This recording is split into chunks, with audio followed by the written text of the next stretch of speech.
The San Francisco 49ers, back-to-back NFC West champions. Brock Purdy strengthening his case for MVP, and the 49ers in control as we head out of Week 15. Game balls. We got all the post-game action right now coming at you. Locked On 49ers right now. You are Locked On 49ers, your daily San Francisco 49ers podcast, part of the Locked On Podcast Network, your team every day.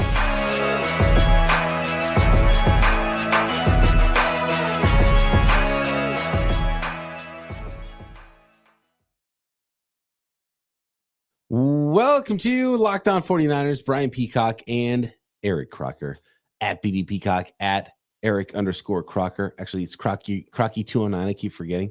We got to update the graphics here on Locked On 49ers. Appreciate everybody making us your first listen every single day right here on the Locked On Podcast Network. Your team every day. It is what we do 5 days a week. We are with you. If you're new, we appreciate you joining us here. If you are a faithful listener, if you are an everydayer, we appreciate you as well. Subscribed up on YouTube and everywhere you get your podcast. Today's episode of Locked On 49ers is brought to you by LinkedIn Jobs. LinkedIn Jobs helps you find the qualified candidates you want to talk to faster and for free.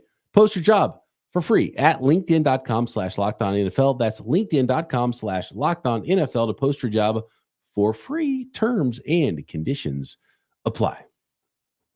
Okay, 49ers, back-to-back seasons are NFC West champs. I love, Croc, what Dre Greenlaw said in the locker room after the game. He said, I'm tired of these shirts. I don't want an NFC West shirt. I want a Super Bowl champion shirt. I love that. And he's lived it. He's got a few of those shirts now.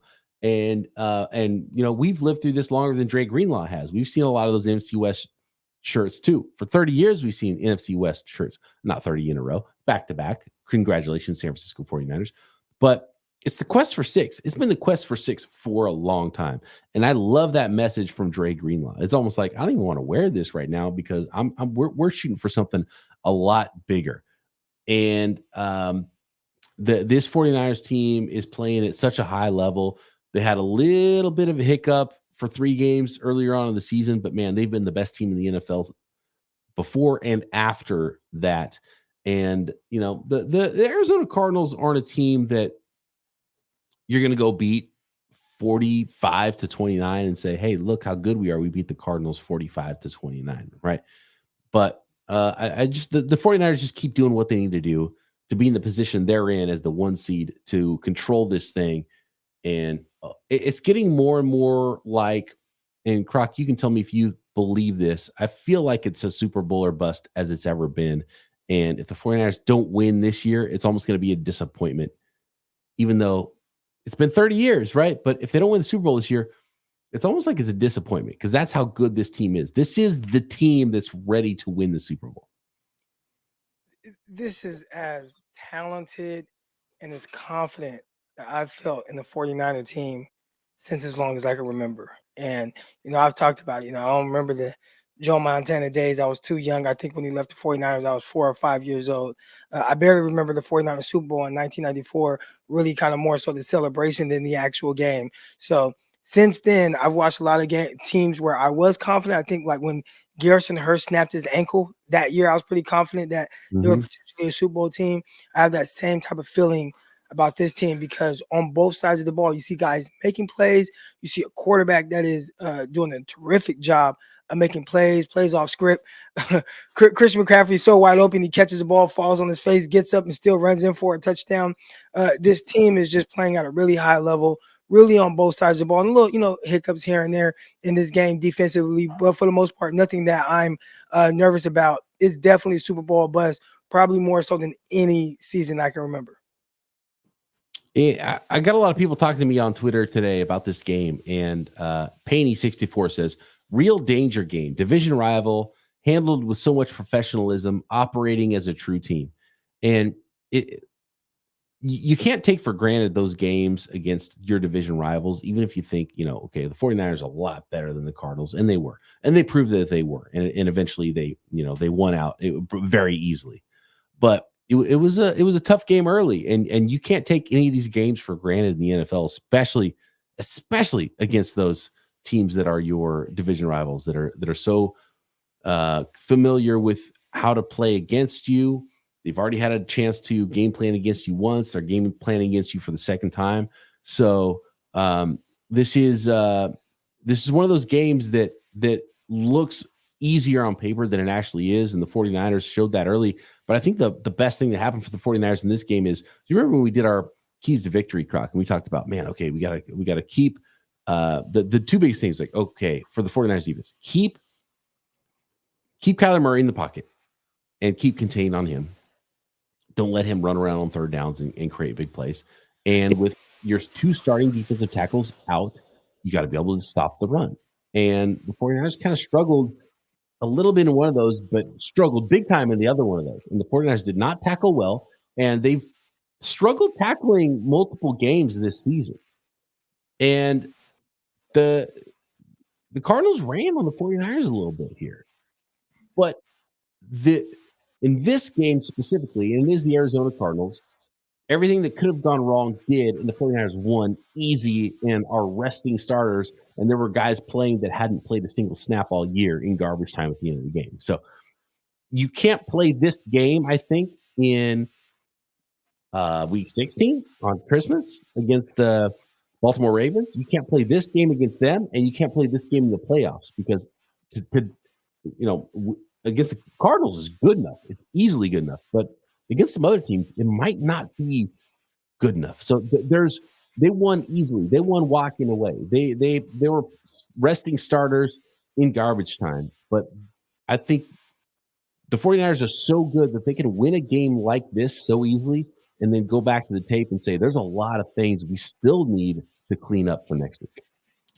How good are you that you can give up 234 yards on the ground in a game and still walk away feeling like just the best thing moving in the NFL right now?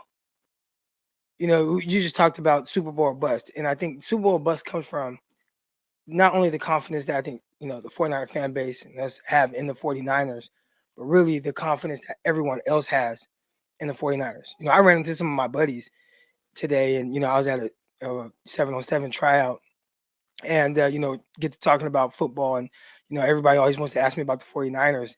And they're like, man, if you guys don't win the Super Bowl, I don't know. That, like, they say those things and they could say Super Bowl bust, but that just tells me that's the kind of confidence in the type of team that they believe the 49ers have.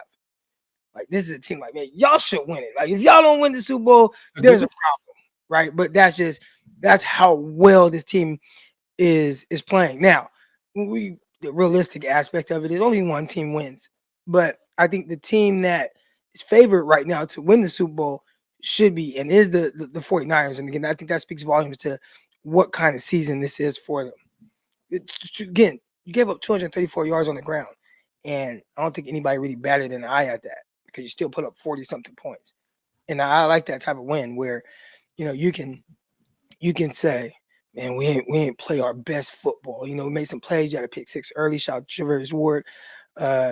Did some things. Maybe could have done this better. Even with Brock Purdy, he played amazing. This wasn't like his most efficient game, and even then, it's like 4 touchdowns, 0 picks. So as great as the outcome was and all the things that you did very well, you can still go to the film and say, you know what, this isn't even our best game. We can get better. We can do this better. We can do this better. We usually do this better. We got some guys coming back. Got Armstead coming back. Hargraves coming back. I think from that standpoint, this was an awesome win, because you get to learn from certain things, continue to move forward, and improve. I heard a lot of the post game with Kyle Shanahan, and he didn't quite have the same message, but I almost feel like the message I heard post game from Mike McDaniel this week, and the Dolphins just destroyed the Jets and ended the Jets season. The Jets season wasn't going to continue. We kind of already knew that, even though Aaron Rodgers was like, hey, if you win this week, maybe I'll come back. Because it's not going to happen for the Jets this year. But they blanked the Jets. And Mike McDaniel's locker room speech afterward was like, congratulations, enjoy it, but this isn't a selly game. we're going to bed tonight. We're getting rest because there's work to do. I think that's kind of what the message I think should be for the 49ers in this game. And that's kind of what Dre Greenlaw was talking about. It's like, okay, we're putting on the t-shirts, but this isn't a silly game. We're not going out all night celebrating. Good job. We won the West. There's a bigger thing on the horizon. And I think that is where the 49ers are right now. It's like you beat the team you were supposed to beat. Good job. But there's much more important things on the horizon for the San Francisco 49ers. There's a really big thing that you've talked about this season, Croc, about the offense and the defense and who's helping who. And I want to talk about that next. Brock Purdy, 4 touchdowns, taking the lead now as far as the betting favorite for MVP in the NFL. And, of course, we got to give out some game balls for Week 15 next. Today's episode of Locked On 49ers is brought to you by LinkedIn Jobs. When you're hiring for your small business, you want to be sure that you are that you have the opportunity to interview the top tier candidates, the most best candidates possible that you can possibly interview. And that's why you have to check out LinkedIn Jobs. LinkedIn Jobs has the tools to help you find the right professionals for your team faster and for free. LinkedIn isn't just another job board either. LinkedIn has a vast network. We're talking about 1 billion professionals on LinkedIn, which makes it the best place to hire. Hiring is easy when you have the most qualified candidates available. So easy, in fact, that 86% of small businesses get a qualified candidate within 24 hours. And they even launched a new feature recently on LinkedIn Jobs that helps you write job descriptions, making the process even easier and quicker. So post your job for free at linkedin.com/lockedonnfl. That's linkedin.com/lockedonnfl to post your job for free. Terms and conditions apply.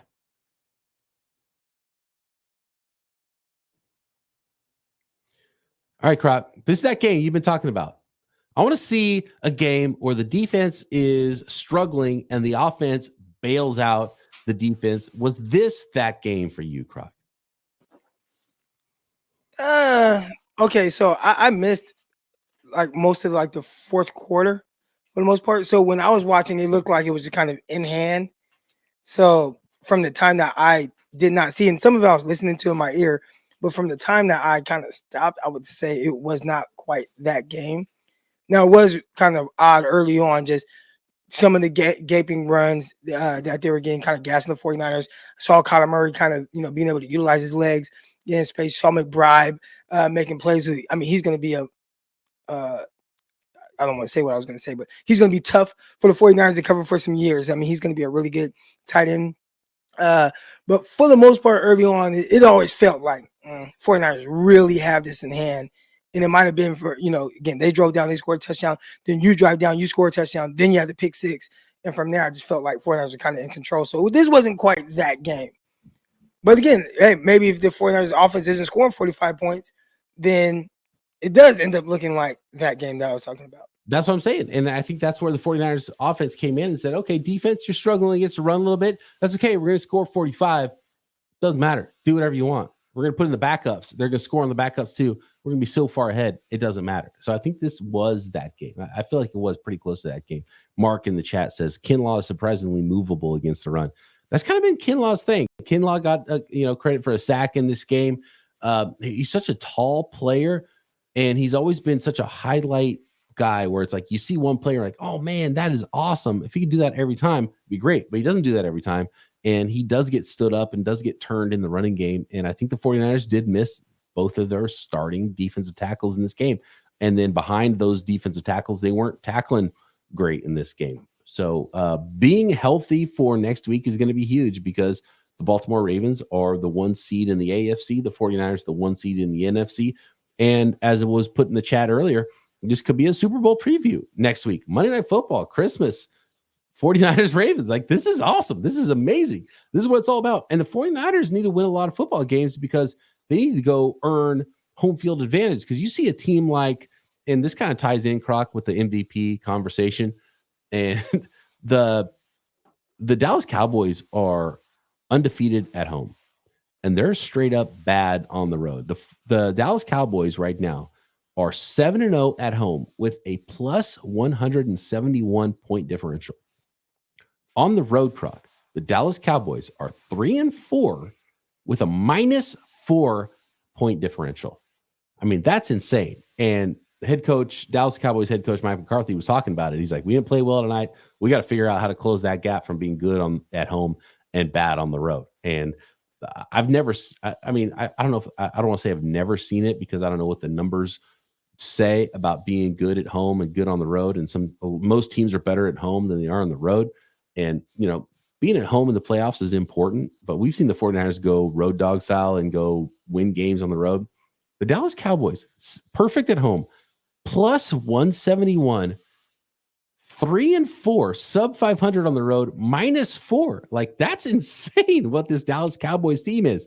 And when you look at what Dak Prescott is doing, who their quarterback is, who's potentially battling with Brock Purdy as MVP of the NFL this year, Dak Prescott, 0 touchdowns, 1 interception, 82, 84 passing yards in this football game. Like, is this even a conversation anymore? It's not even about, is it close? It's about, okay, you're just voting on other things if Brock Purdy is not your MVP right now. I think Dak's performance or lack thereof against Buffalo on the road kind of solidified Brock Purdy as, the favorite. Heck, we got on here, we kind of joked about Brock Purdy and the amount of touchdowns he threw. And I was like, man, Steph Curry, he played 31 minutes and only had 7 points. What the heck? And you're like, yeah, Brock Purdy almost had as many touchdowns as Steph Curry scored points. I mean, that's the level that Brock is playing at. And it's almost laughable now because he makes it look so like effortless and easy. And I think that's the part where it's still kind of hard for some people to grasp their head around like how well he's playing. But even at times when he needs to make the tough play, I mean, he's doing that as well. The play where he took a shot and it looked like maybe he's concussed, but then he came right back in. That was a terrific play, just kind of, maneuvering through the pocket, making the guy miss. And then right before he's probably going to get hit, or he ended up still getting hit, but, gets the ball, flows the ball right over the outstretched arms of a defender into his players' hands. I mean, just continuously doing things like that. The play too that I talked about with Chris McCaffrey, moving to his left, buying time, and all of a sudden he uncovered McCaffrey. Like, I got buddies in my group text, like, man, McCaffrey's wide open. He uncovered McCaffrey by being able to buy time, extend the play to eventually get him the ball down the field. So as far as the MVP discussion goes, I don't think there is a discussion. I think Brock Purdy is following in the footsteps of Patrick Mahomes, following in the footsteps of Lamar Jackson, winning a MVP in his second year in the NFL. And this, you mentioned Patrick Mahomes. This is wild. Patrick Mahomes has had over 500 passing attempts this year. The 49ers have the least, 32 out of 32 in the NFL, the least amount of passing attempts in the league this year. Yet their quarterback has the most touchdowns in the NFL and the second most passing yards in the NFL. That is insane production. That is, I mean, it's absurd what Brock Purdy is doing right now in this. That's efficiency at an all-time level. I'm assuming. Level of efficiency. How about this one? So this one's from Emmanuel Acho, who who says some weird stuff at times, but this is an interesting note that is pretty telling. So just talking about Dak versus Brock right now, and we'll kind of wrap up this part of it. And look, there's some other people in the conversation, and who knows, maybe it's not even Dak anymore. We might be talking about, and to be honest with you, I think we probably are at this moment talking about Brock versus Lamar Jackson. And guess what? They're playing next week, and Lamar just won in prime time in front of everybody, made some plays, had an ugly interception too. But how about this one? So Dak Prescott's MVP race likely ended today because no NFL MVP has lost by a margin of 21 points or more after week 14 since the turn of the century and won the MVP. So that is to say, either voters don't forget those late season games, and I think that's for sure part of it. I think recency bias is huge as far as any voting and anything goes when you're trying to remember who's good and who's what, you're voting on things. Week 14 matters way more than week 1. Absolutely. But the other thing is MVPs don't get blown out late in the season. You know what I mean? And that's what happened to the Dak Prescott and the Dallas Cowboys. And it's not what's happening to the 49ers right now. And so there's 3 more weeks, and who knows, maybe things could flip. But, I mean, Brock Purdy's the MVP for me. You know who the Brock Purdy is for, or you know who the MVP is for Brock Purdy, Croc? Trent Williams? Oh, it's Christian McCaffrey. Christian McCaffrey, yeah. Brock Purdy set up the game. Christian McCaffrey would be his vote for MVP. Good on Brock. I do think, though, that there almost needs to be a campaign that needs to start happening here, because you can't, like, and I know everyone's buddy in the locker room, and Kyle doesn't want to, like, say anything, but the 49ers PR team needs to come up with something where it's like Brock Purdy, MVP, Christian McCaffrey, Offensive Player of the Year. And it's amazing because everyone's kind of like the C's are sort of parting for both of them. Tyreek Hill out this week. He's injured. That opens the door for Christian McCaffrey to win Offensive Player of the Year. Dak Prescott has a bad game. That sort of starts to open the door for Brock Purdy to win MVP. But if they share votes, then maybe both of them lose the awards that they should both win this year, which I fully believe should be Brock Purdy MVP, Christian McCaffrey Offensive Player of the Year. And so if they start splitting votes, it's going to screw both of them. So I almost feel like there needs to be a concerted, like, PR thing where they decide, look, sorry, Christian, but you're not a quarterback. You're not going to be MVP, but we're going to blast the message that you're the Offensive Player of the Year. Brock, you're MVP of the NFL. I almost feel like that. And I don't know how much that would even affect, because, you know, it's not like fan voting for that type of award, but it would be a shame if the 49ers split votes and those guys lost those awards because they split with each other and other guys won instead. Has there ever been a season where a quarterback won MVP, then a player won Offensive Player of the Year? I mean, I guess with Steve Young and Jerry Rice, or, you know, I feel like it has to happen, but I can't think of when it was. So let us know in the chat if you know about that. Maybe Kurt Warner and Marshall Faulk. Well, and that's kind of the thing, is like, you think of all those seasons, like Kurt Warner's Greatest Show on Turf. You think of the 2004 Indianapolis Colts with Edgerrin James and Marvin Harrison, and I think Stokely was a 1,000-yard receiver that year, right? And they had Dallas Clark, and obviously Reggie Wayne was a 1,000-yard receiver.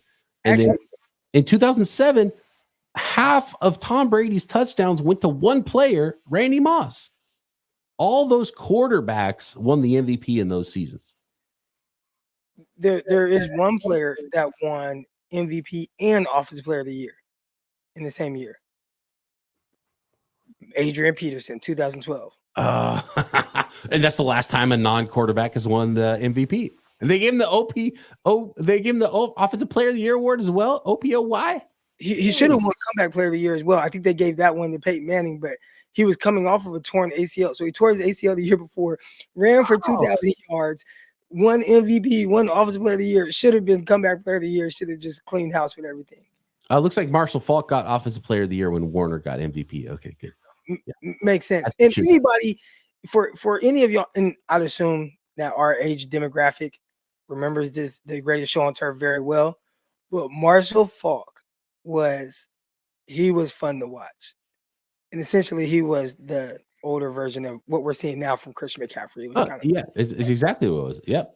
You know, there was LT, there was Marshall Faulk, and we're seeing it now with Christian McCaffrey. That's the level that Christian McCaffrey's playing at right now. All right, we got to move along. We got to give out some game balls here from Week 15. 49ers big win over the Arizona Cardinals. NFC West champs again. Next.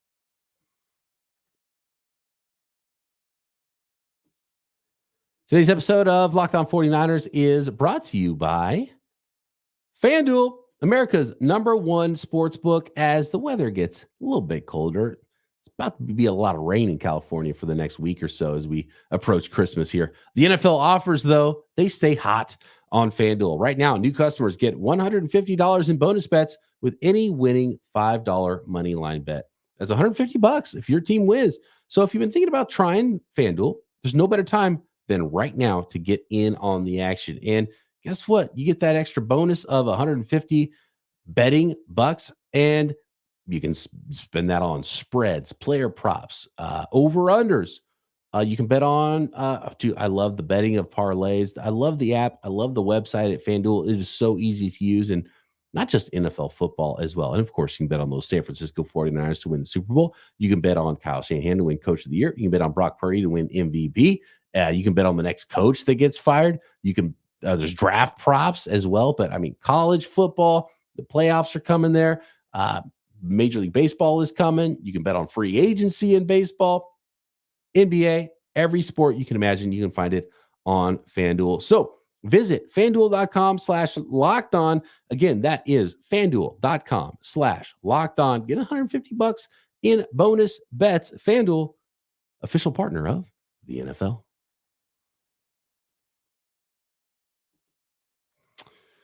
All right. We got to give out some game balls here in this game. I think, of course, Croc, we got to start with Brock Purdy and his 4 touchdowns. And 4 touchdowns, 0 interceptions. Brock Purdy playing ridiculously good. 2 of his touchdowns, pretty easy, right? Especially the Deebo touchdown, kind of a gimme. And Christian McCaffrey out of the game, by the way. Play action to Jordan Mason. 11 players said, I'm going to go tackle Jordan Mason right now. And Brock Purdy said, oh, actually, I'm not going to give him the ball. I'm just going to toss it over here to Deebo Samuel. We're going to score a touchdown. But the second Deebo Samuel touchdown, love that. Back shoulder at the pylon, big time throw. So look, some of the throws, there's going to be some haters out there that will be like, oh, look, Brock Purdy shouldn't be MVP. Look how easy this throw was. But they're going to not show the second Deebo touchdown, right? They're going to not show him with the Christian McCaffrey touchdown where McCaffrey's coming out of the backfield, runs like a little, slant out of the backfield. And Brock Purdy's like, nope, turn down that. I don't see it. It's not there. I'm going to work all the way to my third read here, and then I'm going to deliver a strike for a touchdown to Christian McCaffrey for a touchdown, right? They're going to show the easy throws, not the difficult throws. The third down throw to George Kittle to set up a touchdown. Like, those are the plays that Brock Purdy makes. And granted, there are some easy throws, but he does a lot of Brock Purdy is absolutely dealing right now. And I thought, to be honest with you, Croc, it was pretty amazing. He got hurt and it was like, oh no, what happened? Did he, is this a neck injury? Is this serious? He leaves the game. Sam Darnold comes in, almost threw an interception the very first throw. And it's like, oh, come on. We can't do this. Like, we can't go to Sam Darnold and he's bad. Like, if Sam Darnold came in and he was good, it'd be one thing. If he came in and throws an interception on his first throw, which didn't get caught, and then he threw in through George Kittle's hands, Kittle's got to catch it, and all right. So we got to talk about this too. So here's the haters versus the non-haters look. And I saw both of these happen immediately on Twitter watching this game. So Sam Darnold throws the ball to George Kittle, goes right through his hands, right? And, this is a drop. Kittle's got to catch that ball. So Brock Purdy comes back in the game, immediately throws a little layered throw, and I think to Kittle, or maybe it was to McCaffrey. I can't remember who it was. But anyway, the Brock lovers take was, oh, look at this. Sam Darnold can't throw with touch. And then look, Brock Purdy comes back in the game, throws with touch, completes a pass. Then the haters look at it as like, oh, look, Brock Purdy comes back in the game and guys are making plays for him after the catch and he's throwing like a glorified screen. And Sam Darnold could have been, and wide receivers or tight ends are dropping Sam Darnold's throws. So I thought that was fascinating too, because everyone's looking to try to fit what happens to their already preconceived narrative instead of letting things play out and learning from life as it comes out. I think Brock Purdy is 49ers starting quarterback for a reason. And first of all, I agree with you on the game ball to Brock Purdy. Brock Purdy, Kyle Shanahan, I think Kyle Shanahan called a terrific game as well. But as far as starting quarterback goes, Brock is starting quarterback for a reason. Now, anything that you get from Sam Darnold coming in off the bench and throwing 2 passes, if you're reading into anything like that, I saw some people like, oh, he's a little frenetic. It's like, dude probably got 2 reps all week. He's been back up. He's coming in. He's cold. The most he warmed up his arm was little warm up throws when Brock went. I don't even know if he had time for that, right? So throwing 2 balls. There's nothing that he did. I'm not taking anything away, good or bad, away from anything that Sam Darnold had to come in and do at all. But as far as Brock Purdy goes, he was terrific. And you talk about some of the easy throws and things like that. Well, I bet you this. I bet Kyle would say, well, yeah, like that's what my offense creates, a lot of easy throws. And when I have somebody that makes my easy throws and plays look easy, this is what our offense could look like. So I think anybody trying to discredit, and I see a lot of that, in my phone, text messages, group chats, all that, trying to discredit Brock for how well he's playing and some of the throws he's making. And I get Deebo Samuel wide open, McCaffrey eventually wide open. Cool. Okay, whatever. But everything else that he does, like the Texas route to Christian McCaffrey on that touchdown pass, right? It was wide open. But even then, just for him to get to the right answer, which he consistently does, and throw with the efficiency and the touch and the accuracy that he did, that made it an easy catch. I thought that was all terrific. So can't take anything from Brock on how well he's performing and how well he performed in this game. I mean, how consistent he gets to the right answer. Like that's his superpower. Super easy. Christian McCaffrey, definite game ball here. 18 carries, 115 yards, a touchdown, 2 receiving touchdowns, 5 for 72 there. And I almost feel bad for Jordan Mason and Elijah Mitchell. Eli was, is hurt again. He wasn't in this game, but Christian McCaffrey is like, man, okay. He runs out of the game. He goes, 1. You get 1 play. I'm going to go rest for 1 play, Jordan. Have fun for 1 play. And then he comes back in the game. At some point, you almost got to hide Christian McCaffrey's helmet so he doesn't get hurt. He's like rearranging his kneecap on the sidelines. Like 1 play. All right, and then he comes back in. But yeah, I mean, phenomenal, unbelievable player, and a freaking cyborg. I can't believe he's stayed healthy through all this, and I hope he continues to. I want to give a game ball to the offensive line. And, the funny thing is, I'm sitting there and I'm watching, part of the game with my bro, Donald. And he's like, man, it must be nice for your quarterback to have all this time. And I'm like, you know what? Everybody says our offensive line is bad. He's like, man, I can't tell. And he's a Pittsburgh Steelers fan, so he's watching it, through a different lens. But, there are plenty of times. I think a lot of times we notice the plays where our quarterback had to get the ball out of his hands quicker, or he's taking a hit. And then we look at all these charts, and it says that the 49ers offensive line is way over here, not playing good, and quarterback's playing well in spite of the offensive line. But I think the offensive line kind of gets a bad rap. I think more times than not, I think the offensive line is playing well, and I think we do notice when the offensive line gets hit. I saw Benjamin Solak kind of note this, that the offensive line, I believe it was Ben, the offensive line. He was saying he does not believe that Kyle's offense is predicated on having a great dominant offensive line because of how much, a lot of it is predicated on timing and rhythm. So as long as you get the ball out of your hands when it's supposed to and going to the right guy, you should have more than enough time to, survey and make the right throws. And obviously Brock with his processing speed, I think he makes that part easy. But I think it's a good marriage between Brock and the O-line. But I do want to give a game ball to the offensive line for, doing a really good job protecting him for a majority of a lot of these games. A little bit of weird on the defense as far as the run D went, and missed tackles, and DeMercado breaking off a long 50-yard touchdown run, and James Conner rushing for, I think it was 86 yards, on 14 carries, so 6.1 yards per carry for him. So not great, but one player that stood out on the defense was Charvarius Ward, and he's been really good all season long. I want to give him a game ball, and he actually gave credit to Sam Darnold. And he said that he's so used to catching footballs from coaches. And, like we're at training camp, right, Croc? And we see Kyle Shanahan himself. He's throwing balls to the defense, right? And defensive players don't really get to catch fastballs very often. And so Charvarius Ward went to the guy on the 49ers roster who's the best at throwing interceptions, and Sam Darnold.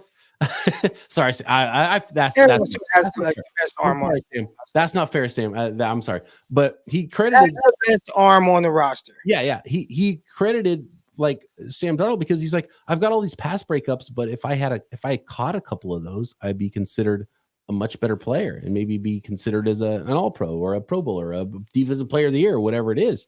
And so he's catching balls from Sam Darnold instead of the coaches, and came up with a big pick six, ran back to the house, showing wheels. Like he was full speed before he even caught the ball.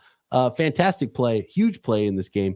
And so a game ball for Charvarius Ward, who's had strung together some really strong games lately. You want to know the real reason why DBs drop passes? They have bad hands, bad eyes. They're uncoordinated. They're haters. Best swag. I don't know. Best athletes on the field for sure. Really, a lot of the times, especially like when you're playing a lot more man or kind of match type coverage, the ball jumps up on you. Yeah. So as a receiver, you understand timing, when the ball's coming out, when the ball's arriving, right? And a lot of times you can get your head around and you can track it in because you understand where you're going. Whereas the defensive back, you're guarding this guy that's running full speed. A lot of times you're either backpedaling, turn, run. Then by the time it's like, okay, I'm in good position. Now I can look back. The ball is typically right there, like now, as opposed to somebody seeing the ball get thrown. So when he had his pick six today, notice he was coming downhill. He saw that ball thrown.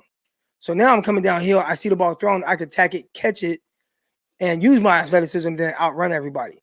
More times than not, when you see Charvarius Ward leading the NFL in pass breakups, what he's doing is, he's running with DK Metcalf down the field. Okay, I finally have DK, pinned to the sideline. Let me look back. Oh, man, the ball is right there already, and then he knocks the ball away. If he had better ball skills, he would have more picks.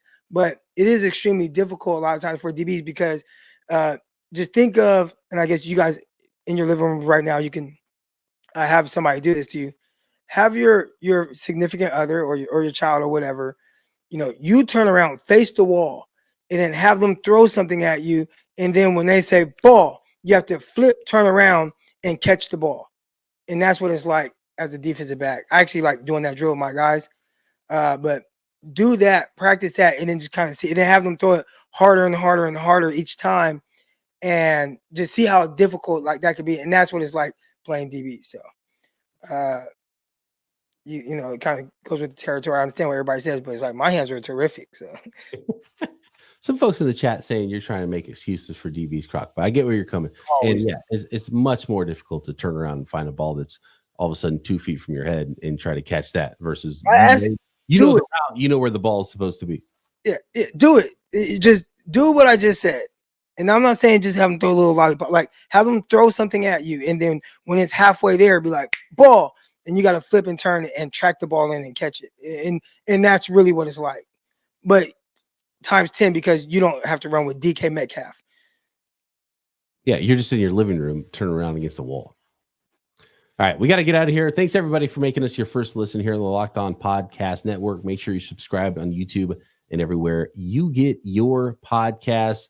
Croc and I back tomorrow, break down more of this Cardinals game. We're looking ahead to a big-time Christmas Monday nighter against the Baltimore Ravens. And some of your questions as well. Hit us up on Twitter at BD Peacock, at Eric_Crocker, or in the comments on YouTube. Talk to you then right here, Locked On 49ers. Subscribe to this video.